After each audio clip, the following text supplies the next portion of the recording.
again, a very warm welcome to all of our attendees on this very chilly morning. Looks like the cold front is definitely coming through. I think we should have a toolbox talk pretty soon on working in such cold weather. But thank you very much to all the information that has come through in the past few weeks. I know many of you are back at work already. Some of you are support services at home. So we want to say thank you very much for the work that you are doing. And then especially a big thank you to all of those on the front lines. A lot of plumbers out there as essential services and essential workers still performing their work and regardless of what is happening around them. And we just want to say thank you very much to you. Might not sound like a lot, but it is a very big thank you from our side for what you are doing out there. This morning we are taking a look at registers and checklists, and we will mention a few extra items that we'd like you to take cognizance of in the next coming weeks. We are changing a few toolbox talks just to help those who are going through perhaps lockdown level 3 if it does happen from next week, and where we can maybe be of assistance to those of you getting back into the swing of things. So once again, very warm welcome to you. This morning we are looking at registers and checklists. What are they? Well, a register is a list of items being used on a particular site. It has the information of the dangers of the item, the use of the item, the type, or even the quantity of that item. Now, a register, if we can put it this way, like an employee register, it is literally just a list of names of those employees, but it has information about that employee. Now, some things that should be on an employee register is a contact number.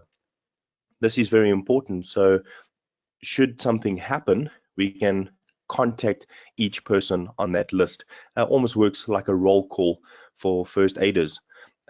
It's also a very good idea, if it is a possibility, to have the next of kin information on this type of register. So should something happen to that person, we can then contact the next of kin or a family member to alert them of the situation.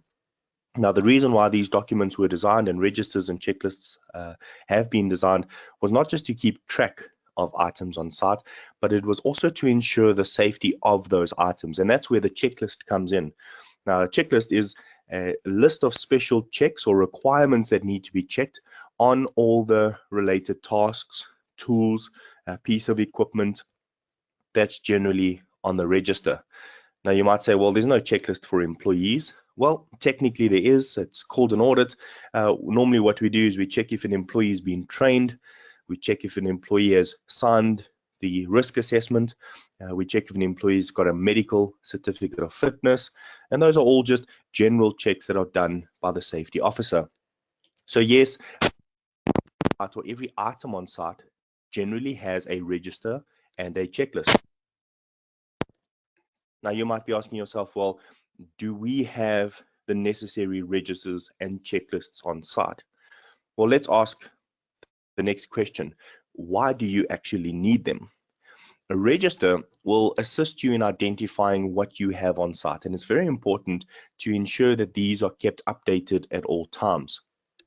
Now, I don't know if this has ever happened to you out there, but it has happened to some contractors that I've worked with on site. They bring me a safety file. The safety file literally has everything in it. It's from A to Z, all the documentation.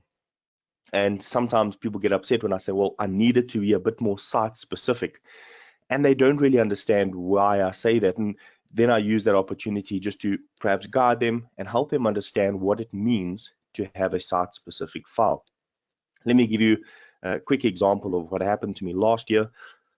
I was on a construction site. I got given the file and the person fought with me. I tried to be as nice as possible to have a site specific file, but unfortunately I wasn't breaking headway. And so one of the documents in the file was a fall protection plan. Now, a fall protection plan, as you know, is needed when you are working at heights. So should you have a fall protection plan, it means you will be working at heights. And so there are additional items required in order to have a fall protection plan. Now, rather take it out the file because you're not working at heights, rather just remove the file, because if it's in there, it makes the safety guys think you're going to be performing a task that is working at heights. So when I asked, Where's the working at height certificates? Where are the harness registers and checklists?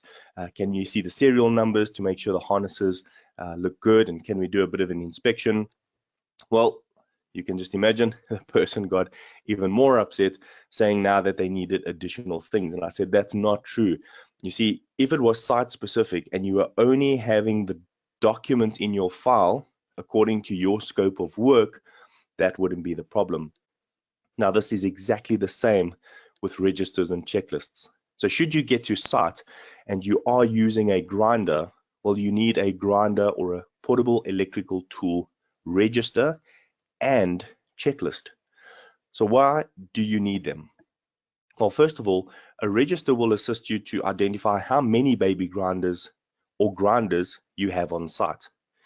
The checklist will then identify which one is safe and which one may not be safe.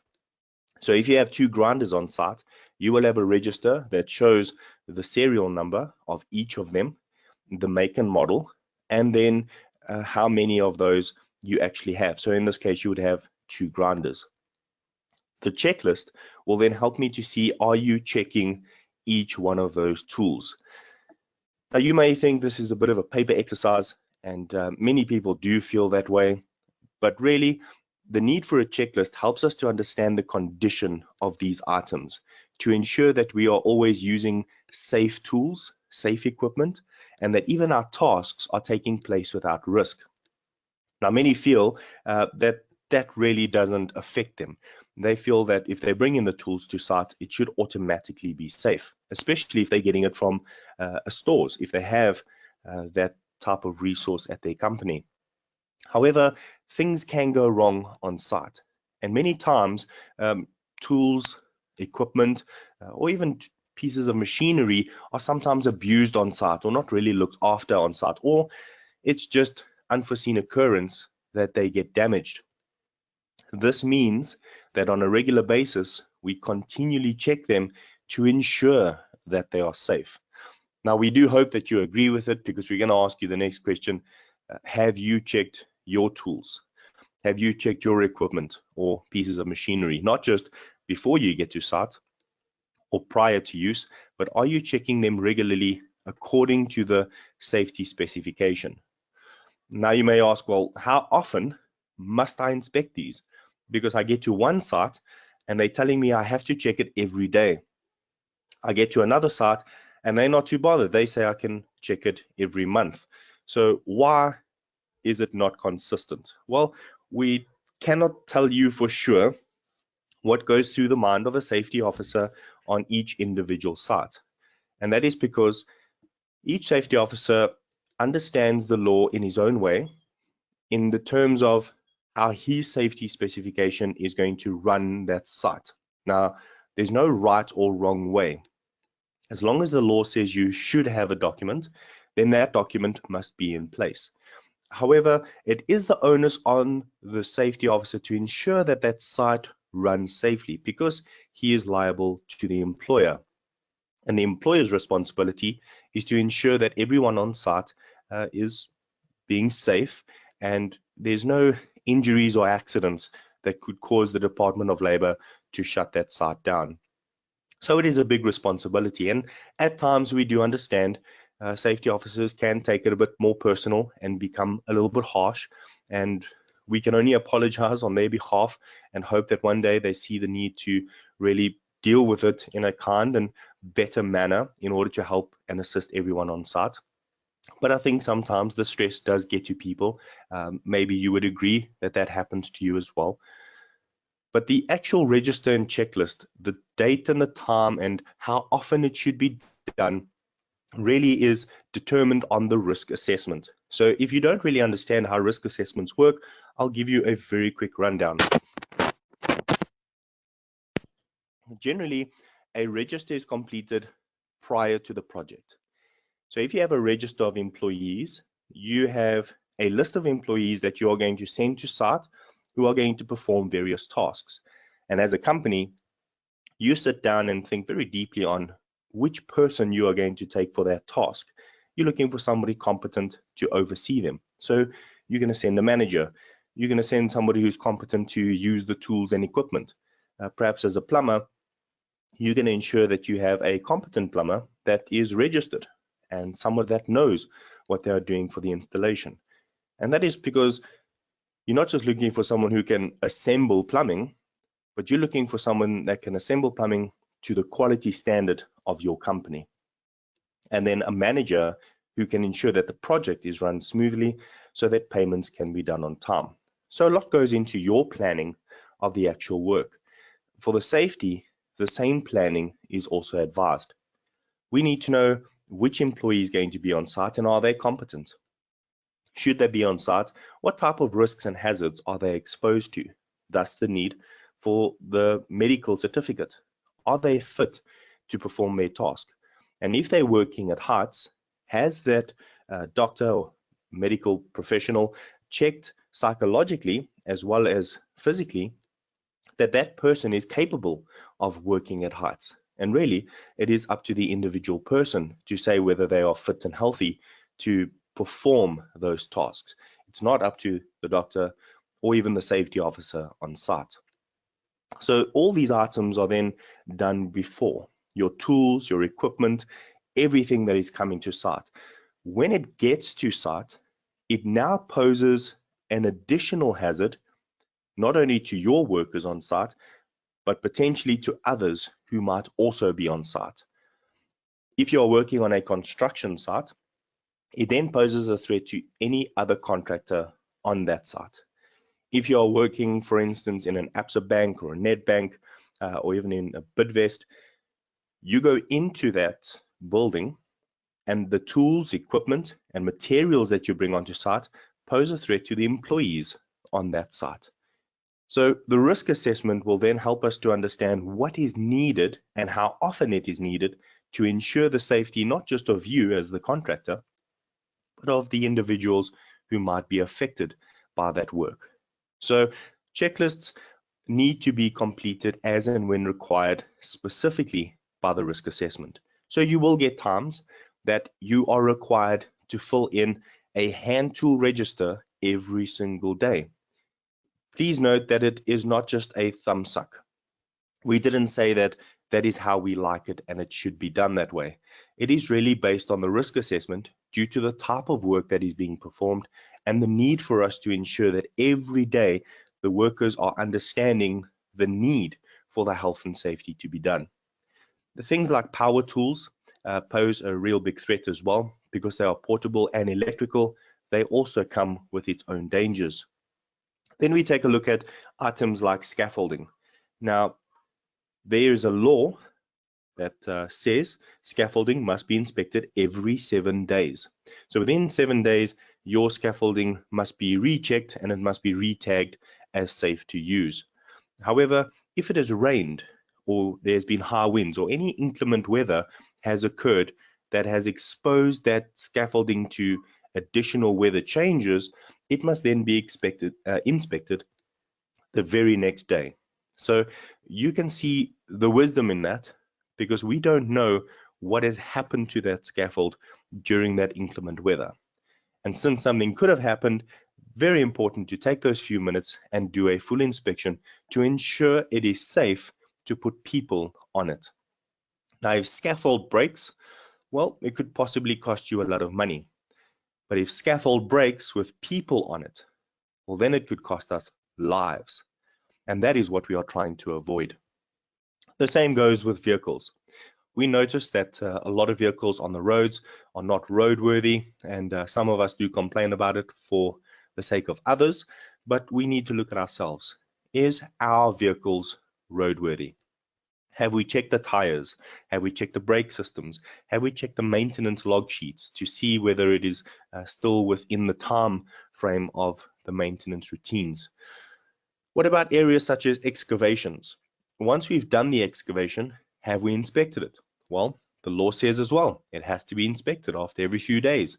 What does the safety officer on site say? Is he requiring you to inspect it every day? Well, again, it depends on the risk assessment, the size, the height, or the depth of that excavation. How many people are exposed to that excavation? What type of hazard rating does your excavation pose to that site? So again, please understand a lot of information, a lot of thinking went into designing documents that assist you on site so that everybody else is also kept safe. Then there are other types of registers and checklists. One of the checklists that are often missing is the Occupational Health and Safety Representative Checklist. This type of checklist is a monthly checklist that we normally do. Some companies are doing it every 3 months. Now you ask yourself, why is a friend of mine in this business doing this inspection every 3 months, but I am forced to do it every month according to the audit that was done? Because I am the one that audited both of those companies. But you see, the one company is working at an office. There are no power tools. There's no hazardous chemical substances on site. They also don't have any diesel or generators on site. And so it's just office-based. And the occupational health and safety rep there is checking mainly for housekeeping, stacking and storage, as well as general hygiene of the company. Cable management and a few other items from the risk assessment come into play as well. But every 3 months is sufficient in order to keep the office safe. The friend owns a warehouse where they are manufacturing items. He's got a gantry crane, he's got a forklift, and he's got heavy metals that need to be moved from one area to the next. There are welding machines. So this entire warehouse is now complaining that they have to do it every month as opposed to every 3 months. But do you see the wisdom of ensuring that it is done every month in a warehouse setting or a factory setting where there are cranes, forklifts, welding, power tools, and things like that that are happening every single day as opposed to an office? Now, you can see the wisdom of the risk assessment stating that it should be done every single month due to the nature of that risk assessment. So again, risk assessments really help us to understand what type of registers and checklists are needed. Now you can ask yourself, what type of registers and checklists should you have? What can you add to this list? Perhaps there is something you need. Now, as I mentioned last week, when we discuss things like this, and I do have templates for you, I will gladly make them available free of charge. So some of the checklists and registers that I do have are things like hand tools. Now, it's just a hand tool checklist. There's not one specifically for hammers or one specifically for screwdrivers. That is very general. So it's just a hand tool register where you place all of your hand tools on there and you check the handles and all the usage of your hand tools. When it comes to power tools, however, we've got two separate register or checklists. That is, one would be a register of the entire power tool list that you have, and then there's a checklist for drills and washers, and then there's one specifically just for grinders, and that is because of the nature of the danger of the grinder when it comes to speed, disc size, and also just the power of that grinder. So we have these available for you. Should you need, you can drop me an email, chris@ohss.co.za, and I will send you what I do have. But if you would like to add, perhaps you've got a register or a checklist and you say, well, I would like to share this out in the industry. Well, please feel free to send that to us as well. We are always happy to receive any information that can assist us to stay safe. But again, all we need to know is what it is we need to be doing on site. Perhaps you have contractors that are working on site and maybe you've been battling to get them to do their registers and checklists. We have had this at times, and I have had many contractors that I've noticed sitting in their bucky, filling in all their registers and checklists for the entire month in the front seat of their car. Now, in order to avoid this, I just assisted them with those registers and checklists. So I took a couple of hours out of the week and I walked with them around the site, took them to the tools, and actually showed them how to do that register and checklist. Then it became a lot easier for them, and I gained that contractor. Instead of shouting at them or giving them a non-conformance, why not take the opportunity to assist those employees who are doing the registers and checklists? Sometimes it is just about miscommunication or poor training or lack of that supervision. So if you see a need, instead of complaining, rather try and fill that need. And if you need the help and you see that there's a gap in your company, well, why not ask for the help yourself? Because any of us, when it comes to health and safety, should really work together. So really what we are saying is we want you to stay safe. The need to ensure that what we are working with, what we are working on, or even what we are working in is safe is not just a fecal matter. It's a matter of life and death. We really want to ensure that we do not take safety lightly. So please, we request you and we actually ask you, if you need the help, get the help. A lot of times we can give you that help free of charge. When it comes to templates or even a bit of consulting to explain to you what needs to be done with that register and checklist, it really doesn't take much time for us just to explain it, even on an email, and send it to you and say, this is what you should do with this document. We are only too happy to do that for you because it is in the interest of health and safety as a whole. And especially during the time that we are living in at the moment, you know, it's become a very difficult thing with the coronavirus out there. Many are having very difficult times. So if we can help in any small way, please let us know. Just as a reminder, this afternoon, Tuesday, 26th of May, this is at 4 p.m. We do have a question and answer session with Brad Burki. He is from Borcon. He's a risk management, dispute resolution, dispute avoidance, as well as contracts lawyer. Now, he is going to be able to assist you with any queries or questions that you have related to these types of items. So perhaps you've had to let employees go. Perhaps you are an employee who had to be let go. What are the consequences? What does the law say about that? Where does the basic economic employment contract come in? And what should you be doing, not only as a business owner and employer, but maybe even as an employee? If you've got any questions, please try and join Brad this afternoon at 4 p.m. and he will be able to assist you with those questions. Alternatively, please email all your questions that you do have to organizer@articulated.co.za before this morning at 10 a.m. Maybe go ahead and get a hold of Jacques as well. But if you can, please don't forget that email, organizer@articulateit.co.za as soon as possible, and see if they cannot assist you with those questions. So thank you once again from my side. We really look forward to speaking to you next week. We are hoping that we go down a level and that we still remain safe. But we just wanted to give you a few hints, a few tips on what to do if you are moving to level 3, what you should be doing when you get back to work. There are government regulations on what you should be doing. I have sent that out last week to many of you, the COVID-19 management plan, the risk assessment, the posters, the policies, as well as the 16.6 compliance officer appointment. If you did not get it, I apologize profusely. Send me an email again and remind me, Chris, I want those documents. It is going to go a long way in helping you for level 3 as well. But our toolbox talk has been changed for next week specifically, just to assist those who are going back to work and how COVID-19 is going to affect them and what they should be having in place. So please, if you need to reach out to me today, chris@ohss.co.za for the templates of the registers and checklists, or to send us your information, or even to request information about the COVID-19 pack, please do so as soon as possible.